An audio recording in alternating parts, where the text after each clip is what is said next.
সকাল 6টা বাজে। এই বাবু রেডি হয়ে গেছে। আজকে বাবু অফিস যাচ্ছে না, ওর কোনো একটা সেমিনার আছে, অন্য কোথাও যেতে হবে, তো ওই জন্য আজকে একটু তাড়াতাড়িই বেরোচ্ছে। অন্যদিন তো আজকাল 6টা 10-এ বেরোচ্ছে, তো এখন মোটামুটি 6টা 10ই বাজে, এক্ষুনি বেরিয়ে যাবে। গুড মর্নিং, সবাই কেমন আছো? আমরা ভালো আছি।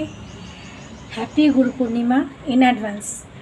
তো আজকে সকালে এখন মাকে আর একে চা করে দিলাম। আজকে আমার ফার্স্ট, আমাদের আসলে পূর্ণিমার পুজোটা আজকে হবে। সন্ধেবেলা ওই 5টা কত মিনিটে পূর্ণিমা লেগে যাবে।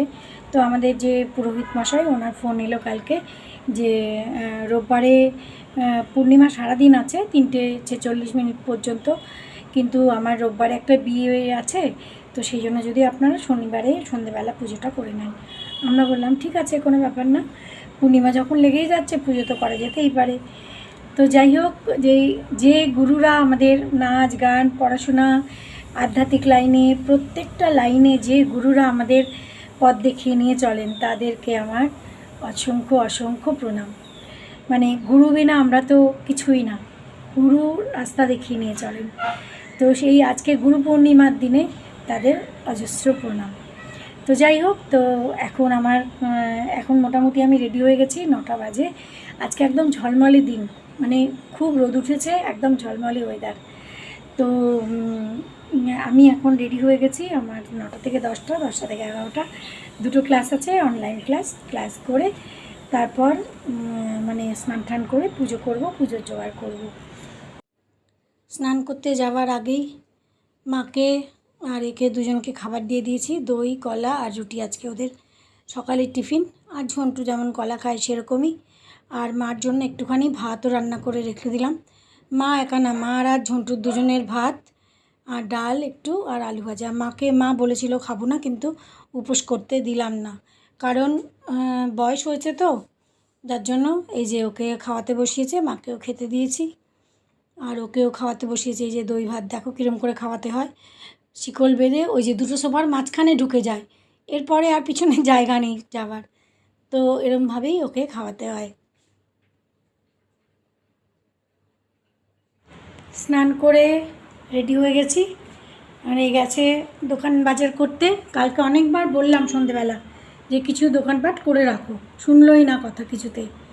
তো এখন দোকানে গেছে, আর এদিকে আমি স্নান করে এসে গেছি। এখন ওখানে পুজোর জায়গাটা একটু জোগাড় করে রাখি, যা যা মানে জোগাড়, যেগুলো পঞ্চপ্রদীপ এটা ওটা সেটা যেগুলো, ওগুলো জোগাড় করে রাখি। তারপরে বাজার থেকে দোকান থেকে আসলে পরে বাকি ফল টল যেগুলো আনবে সেগুলো দেখতে হবে। তো কালকে অনেকবার বলেছি সন্ধেবেলায়, না কালকে করব, না কালকে করব। এখন রোদও উঠে গেছে অনেক বেশি, কিন্তু কিছু করার নেই, করতেই হবে এখন। আর বাবুও আজকে তাড়াতাড়ি এসে গেছে, তো পুজোর সময় বাবু থাকবে। যাই হোক, ঠাকুরমশাই বলেছেন যে 5টা 5:30টার সময় আসবেন। আর এদিকে মামুন আসবে কি না বলতে পারছি না। মামুনের স্যাটারডেতে মানে সন্ধ্যেবেলার দিকে অনেকগুলো ক্লাস থাকে, আজকাল ও খুব বিজি চলছে। মানে সেই লাস্ট রোববার এসছে, আর এই একটা সপ্তাহের মধ্যে আর ও আসতে পারেনি। মাঝখানে হ্যাঁ রোববারে ওকে নিয়ে ইঞ্জেকশান দেওয়াতে নিয়ে গেল বাবু, আরও তারপর থেকে আর আসতে পারেনি।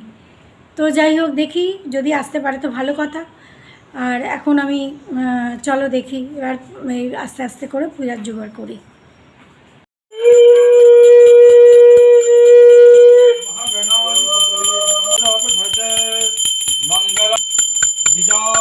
গঙ্গে চ যমুনে চৈব গোদাবরী সরস্বতী নর্মদে সিন্ধু কাবেরী জলস্মিন সন্নামি পুনঃ পুনঃ নর্মদে সরমদে নিত্যং পাপত। আমাদের পুজো হয়ে গেল এই সন্ধেবেলা। এখন মামুন কিষান আর এখানে পুকু এসছে।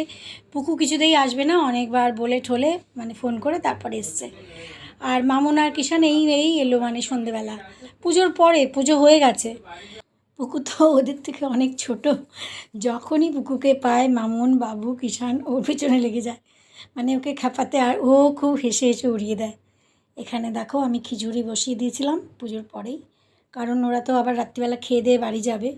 খিচুড়িটা হয়ে গেছে, আর এখানে ফোড়ন দিচ্ছি। এটার মধ্যে শুকনো লঙ্কা তেজপাতা আর জিরে ফোড়ন দিয়েছি, আদা তো খিচুড়ির মধ্যেই দিয়ে দিয়েছিলাম। এটা ফোড়ন দিয়ে খিচুড়ির মধ্যে ঢেলে দেবো। মানে ওপর দিয়ে ফোড়ন দিলে কিন্তু খুব সুন্দর একটা গন্ধ হয়। এখন খুব সুন্দর একটা গন্ধ বেরিয়েছে। এখানে ফোড়নটা দিয়ে দিলাম, আর ওদিকে বেগুনও কেটে রেখেছি। বেগুন একটুখানি বেগুনি করব। ভাই ওরা বললো যে এত গরমের মধ্যে কোনো তরকারি করতে হবে না, তো নর্মাল বেগুনি করে দাও, তাহলেই হয়ে যাবে।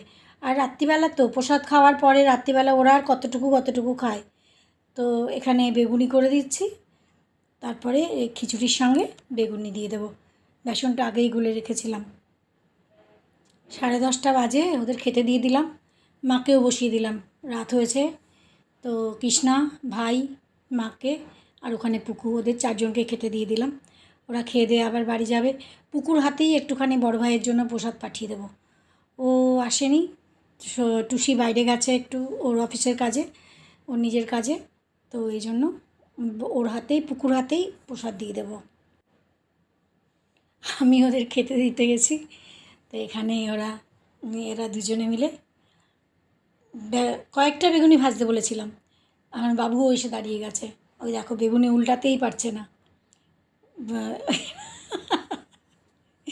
এরা দুজনে মিলে ওই দেখো বেগুন ভাজতে ভাজতে আবার বেগুনি খাচ্ছেও।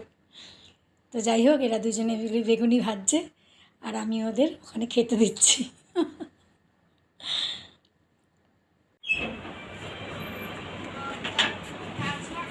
কুকুর কাছে চাবি আছে? জানি না, হ্যাঁ আছে। জানি না আমার কাছে। ও তো মনে হয় ঘরেও পৌঁছে গেছে। হুম, এসো আবার। হ্যাঁ আসছি, হ্যাঁ আমরা। পুকু তো মনে হয় পৌঁছেও গেল ঘরে। গাছে জল দিতে তো কত জল লেগে যায়। লাগে, কিন্তু জল না দিলেও তো হয় না। এবার বৃষ্টিটাও তো সেরকমভাবে হচ্ছে না। কৃষ্ণা আবার এসো। দেখতে দেখতে রাত্রি 11টা বাজে। ভাই ওরা এইমাত্র খেয়ে দিয়ে বেরোলো, আর পুকুকে একটুখানি, পুকুর হাতে একটুখানি বড় ভাইয়ের জন্য একটু প্রসাদ পাঠিয়ে দিয়েছি। তো ভাবলাম যে ওরা যখন আসবেই রাত্রিবেলা, তো প্রসাদ খেয়ে তারপরে আবার বাড়ি গিয়ে কৃষ্ণা রান্না করবে, তো একটুখানি খিচুড়ি করে নিই, যেমন আমরা প্রত্যেকবার করি। তো একটুখানি খিচুড়ি করে নিই, ভাইও বলেছে অফিস ফেরত আসবে, তো ওরা একটুখানি খিচুড়ি খেয়ে যাবে, তো একটুখানি খিচুড়ি করেছিলাম। আর ভাই বললো আর কোনো কিচ্ছু এত গরমের মধ্যে আর অন্য কোনো কিছু রান্না করতে হবে না, একটু বেগুনি করলেই খিচুড়ির সঙ্গে হয়ে যাবে, আর একটু পরে মিষ্টি। তো যাই হোক, এই আমাদের খাওয়া দাওয়া হলো, প্রসাদ খাওয়া দাওয়া হলো, ওই জাস্ট ওরা বেরোলো আর কি, তারপরে আমরা খেলাম। সারাদিন খুব ভালো কেটেছে। তো আশা করি তোমাদেরও খুব ভালো কাটবে। গুরু পূর্ণিমার দিন সবার খুব আনন্দ করো, সবাই খুব ভালো থাকো। আর আবারও মানে সমস্ত গুরুদের আমার সশ্রদ্ধ প্রণাম। গুরু বিনা আমরা কিন্তু অধুরা।